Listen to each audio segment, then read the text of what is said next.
The New York Mets just made a huge move, and this has Mets fans fired up. The New York Mets have called up number 15 prospect in their system at 23 years old, right-handed pitcher Blade Tidwell with the 52nd overall pick back in 2022. Only took him 3 years, less than 3 years really, to come up to the bigs, and he made his first career start and appearance today in Game 1 of the doubleheader against the St. Louis Cardinals. Welcome back to Mets Digest, everyone. I'm your host today, Mike Duda. And as always, I ask that you please just interact with the video. Let me know what you're thinking. Let me know your opinions and your thoughts, as Blade Tidwell is now with the pros. Now, before we dive into who this guy actually is, weird note, the Mets had 27 men on their roster for today's doubleheader. There is no corresponding move to go over with Tidwell. I know I predicted that Austin Warren would be sent down in the corresponding move to bring up Tidwell, which I alluded to in my last video posted earlier today, but there's actually no corresponding move. Somehow the Mets have 27 men on their roster.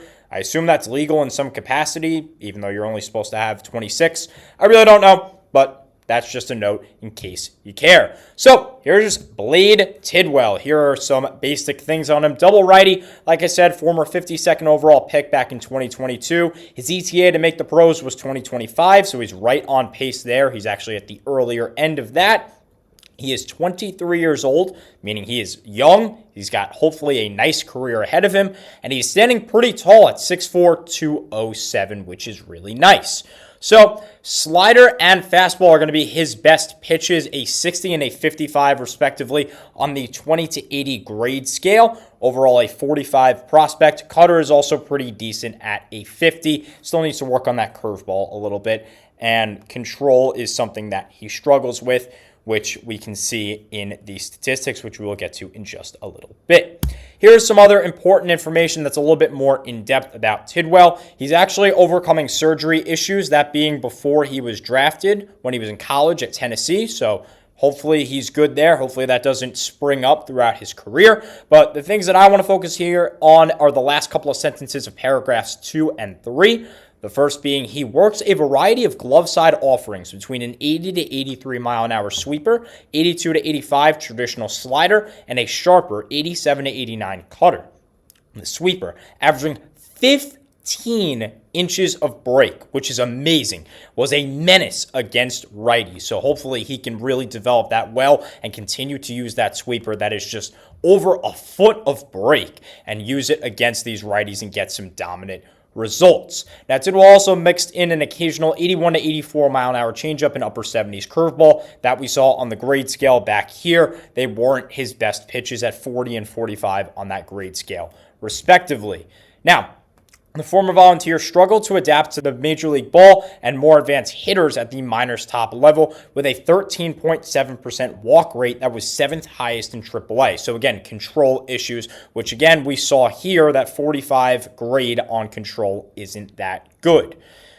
Next, some evaluators believe Tidwell may have been getting too fine in his locations. This goes to the point of the walks, and that he needs to just trust his stuff and play in the zone more often. That way he can get swings and misses, and he can get weak contact results. If he can't tame the control woes, his stuff would certainly play in a shorter relief setting. Now, he came up as a starting pitcher. He started today, so let's hope that he can get the control problems down. That way, he can actually be a starting pitcher for us for years to come. Now, the stats are not that good. Take a look here. Really good in 2022, but that was during rookie ball, and it's only 9 1/3 innings pitched, a 193 ERA. And then you see in 23, 24, and 25, he continued to climb his way up the minors, and with it, the ERA climbed as well. This year, not very good in Syracuse at a 1-2 record, 5 ERA in 6 games started, 27 innings pitched, almost a hit per inning. Opposing average at 250, which is the highest in his minor league career. Second highest whip in his career at 133. But the walks per 9 are down a little bit, which is a good sign and is one of the few optimistic things that we are really, really looking at. The reason why this is such a big call-up is because of the optimism around him. We take a look here at James Villani of Metsmerized Online, and a quote from him. He said, "The reason for optimism, despite the putrid 2024 season in AAA, is the extremely hitter-friendly nature of the league the Mets AAA team plays in. The International League, the IL, is notoriously a hitter's league, which usually results in elevated pitching statistics. For example, per Baseball America's data study on ballpark factors in the IL, Syracuse's park factors for runs, home runs, and WOBA are all over 103. The runs and home run factors are 111 and 129 respectively. For reference, 110 is average, so the park that Syracuse pitches in is one of the most offensive happy in all of the minor leagues. Now, there is a stat that helps out to show just how Tidwell is overall in the factors that he can control, and this is FIP. Fielding independent pitching. I'm not a fan of the advanced metrics myself. I'm more of a batting average, OBP, ERA, WHIP guy, but I kind of like what FIP has to talk about here because there is a lot of luck involved in baseball, and defense is a big factor. That's why I like ERA rather than looking up how many runs someone gave up, because you can give up 15 unearned runs because your defense just isn't there behind you. There's also ballpark factors that you have to deal with, and also the luck of the ball being in play. So what FIP does is it basically only looks at what a pitcher can control, i.e. walks, strikeouts, home runs given up, stuff like that. If the ball is just put in play and hit like a single, it doesn't matter towards FIP. So this really shows kind of just who the pitcher is and how he is. Now, per Fangraph, it says that FIP measures what a player's ERA would look like over a given period of time if the pitcher were to have experienced league average results on balls in play and league average timing. FIP is a measurement of pitcher's performance that strips out the role of defense, luck, and sequencing, making it a more stable indicator of how a pitcher actually performed over a given period of time. So basically, like I was saying, what FIP does is it isolates what a pitcher can do, which is good for grading prospects, not necessarily for grading people in the bigs, because what matters in the bigs is wins. But what matters in the minors is talent that you can bring up to the major leagues, and it looks like Tidwell has that. Take a look here at the Fangraphs that shows how good FIP rates in terms of what the numbers are and what they equate to.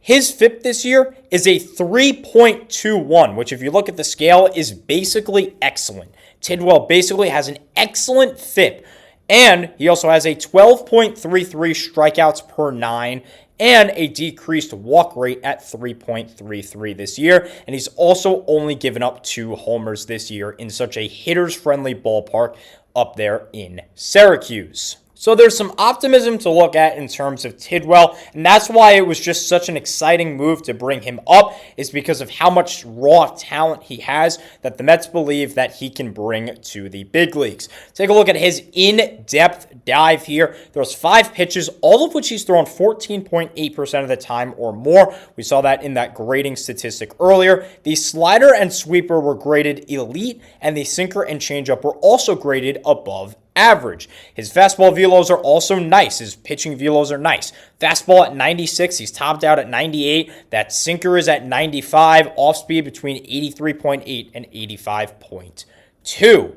So, nice overall. His stuff is good. He seems like he's going to be a pretty decent pitcher, but he doesn't have the best MLB experience. Now, this is only spring training, but a career 1-1 record with a 9.53 ERA, 6 earned runs given up in 5 2/3. That's not good in the small sample size that we have in spring training, where he's somewhat facing big league talent. Granted, he did throw an immaculate inning against the Rays, but overall, it just doesn't look so good. Now, a couple more quotes that we want to go over because he did get called up. A little bit of reaction here from Tidwell himself. According to John Flanagan of SNY, he admitted that he was a bit surprised when he found out on Friday he grabbed his 12-week-old puppy named Bentley and paced around barefoot for a few moments before calling his parents to tell them the good news. I just thought that was a little bit of a funny quote, and I think it's really, really cool that he had such a great reaction to getting called up. Next thing to talk about is Tidwell. He said it was a complete surprise, but it's pretty exciting. Now, here's what the skip had to say. Carlos Mendoza, he said he earned it. We know the stuff is there. That's what this video has been talking about. The stuff is there. The talent is there. The raw talent is present. We saw flashes of it in spring training. Some of the numbers are inflated a little bit. Talk about the spring training there, that immaculate inning. But he's throwing strikes, using all of his pitches, like we saw with the 14.8% minimum. He put himself in a good position, and he's getting the call. That is what the skip had to say. The man is up in the bigs. And the last time out in the minors, his last 2 starts, 9 innings pitched, just 1 walk, and 18 strikeouts, which is an 18.0 K per 9, which is really, really good. But he didn't do well today. Today, he started, got credited with the loss, 3 2/3 innings pitched, 9 hits, 6 earned runs, 3 walks, 2 strikeouts. That is good for a 14.73 ERA and a 3.27 whip in the Mets' 6-5 devastating loss against the Cardinals. So Tidwell really didn't look good today in his first start. This was a spot start, so he's probably going to go back to AAA. Hopefully he can work on his stuff, improve a few more things, and get right back to the Major League roster ASAP. Now, we don't really know what the deal is with Brandon Sproat.